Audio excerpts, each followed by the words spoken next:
నవ్యాంధ్రపై అభివృద్ధి సంతకం.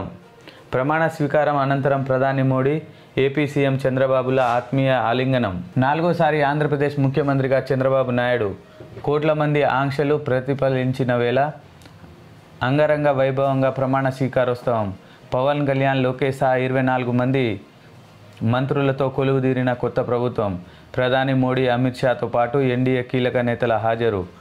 ప్రముఖుల రాకతో కలకలలాడిన వేడుక. తెదేపా, జనసేన, భాజపా శ్రేణుల్లో వణికిసలాడించిన ఉత్సాహం. ఏపీ అంతటా పండగ వాతావరణం. ఆంధ్రప్రదేశ్ నలుమూలల నుంచి వేల సంఖ్యలో పోటెత్తిన తెదేపా, జనసేన, భాజపా నాయకులు, కార్యకర్తలు, అభిమానులు కేరింతలు, జయ జయ ధ్వానాల నడుమ తెదేపా అధినేత నారా చంద్రబాబు నాయుడు నాలుగోసారి ముఖ్యమంత్రిగా ప్రమాణం చేశారు. ప్రధాని నరేంద్ర మోడీ, కేంద్ర హోం మంత్రి అమిత్ షా, భాజపా జాతీయ అధ్యక్షుడు జేపీ నడ్డా సహా పలువురు రాజకీయ, సినీ, వ్యాపార రంగ ప్రముఖులు సమక్షంలో ప్రమాణ స్వీకారోత్సవం అంగరంగ వైభవంగా జరిగింది. జనసేన అధినేత పవన్ కళ్యాణ్, తెదేపా ప్రధాన కార్యదర్శి లోకేష్ సహా 24 మందితో గవర్నర్ జస్టిస్ అబ్దుల్ నజీర్ మంత్రులుగా ప్రమాణం చేయించారు.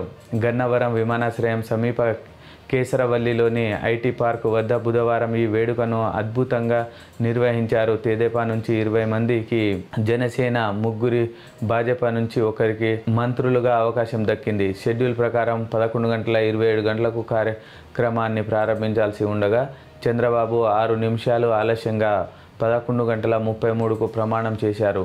అంతకుముందు ఆయన విమానాశ్రయానికి వెళ్లి ప్రధాని నరేంద్ర మోడీ స్వాగతం పలికారు. మోడీతో పాటు ఒకే వాహనంలో వచ్చి వేదికపైకి చేరుకునే క్రమంలో కొంత ఆలస్యమైంది. చరిత్రలో నిలిచిపోయేలా 5 సంతకాలు.